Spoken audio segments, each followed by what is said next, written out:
Hello guys, welcome to my channel নব পিঙ্কি। তো অনেক দিন পর ইন্ট্রো দিয়ে ভিডিও করছি। তো রাখি পূর্ণিমা অনেক দিনই চলে গেছে, আমার ভিডিওটা দিতে একটু লেট হয়ে গেল, ব্যস্ত ছিলাম একটু কাজে বাড়ির। তো আমি রাখি পরাচ্ছি এখানে গোপালকে, আমার কাকিমার এটা গোপাল। তো আমি মানে কাকিমা যেই থেকে গোপালটা এনেছিল বাড়িতে, সেই থেকেই আমি গোপালকে রাখি পরাতাম ভাই হিসাবে। তাই এখনও পর্যন্ত পরিয়ে যাই, গোপালকে আগে পরাই, তারপর আমার দুই ভাইকে পরাই, আমার জেঠিমার ছেলে, আমার দাদা, তারপর আমার ভাইকে পরাই। তো আমরা 3 বোন চলে এসেছি দাদাকে রাখি পরাতে। তো সকালে উঠে স্নান টান করে রান্নাবান্না করে নিয়ে তারপর চলে এসেছি। দাদা যেহেতু কাজে বেরিয়ে যাবে, তাই জন্য দাদাকে পরিয়ে দিচ্ছি। তো আমার ভাই এখন কাজে বেরিয়ে গেছে, মর্নিংয়ে গেছে কাজে। ও আসবে সেই সন্ধেবেলা, তো ওকে সন্ধেবেলায় পরাবো। প্রত্যেক বছর দুজনকে একসঙ্গেই পরাই, কিন্তু এখন তো আর ওরকম একসঙ্গে পাওয়া যাবে না, সবাই কাজে ব্যস্ত। আগে সবাই কাজে যেত না, সবাইকে একসঙ্গে পড়াতাম। তো ভাই এখন কাজ থেকে আসলে ভাইকে পড়াতে হবে। এখানে এখন আমরা দাদাকে পরিয়ে দিচ্ছি। এই যে রাখিটা কেমন হয়েছে কিন্তু অবশ্য বলো। তো এখানে আমার দাদা মিষ্টি খায় না, সুগার আছে বলে, তাই জন্য টক দই এনেছি আর একটু লাড্ডু এনেছি। লাড্ডু না দিলে হয় রাখির দিনে, তাই একটু লাড্ডু তো এনেছি, ও অল্প করে খেয়েছে। আর আমার বোনরা এবার পড়াবে, আমার হয়ে গেছে পড়ানো। তো রাখির জন্য দাদা গিফট দেবে, গিফটটা এখন নয়, সন্ধেবেলা দেবে, ভাইয়ের বাঁধা হয়ে গেলে তারপরে দেবে। তো ভিডিওটা লাস্ট অবধি দেখতে থাকো, গিফটটা কি দিচ্ছে দাদা দেখতে পাবে।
তো আমার ভাই চলে এসছে কাজ থেকে, সন্ধে হয়ে গেছে, ভাইকে রাখি পরাতে বসে গেছি।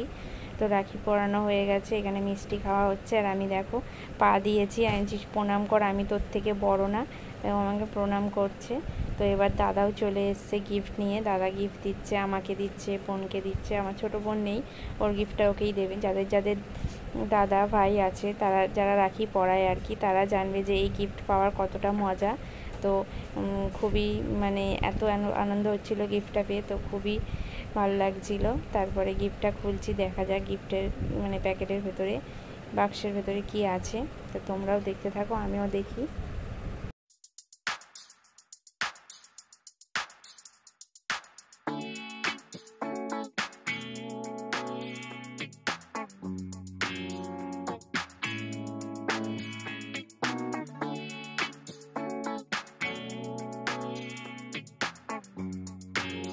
তো বাক্সটা খোলা হয়ে গেছে, এর মধ্যে ছিল একটা সুন্দর ডিজাইন করা মাটির গ্লাস। আমার খুব পছন্দ হয়েছে গ্লাসটা, তোমাদের কেমন লেগেছে বলো কিন্তু কমেন্টে। তো আজকের মতো ভিডিওটা এইটুকুই, দেখা হচ্ছে নেক্সট ভিডিওতে। টাটা বাই বাই, সবাই আমার চ্যানেলটাকে সাবস্ক্রাইব করে দিও, টাটা।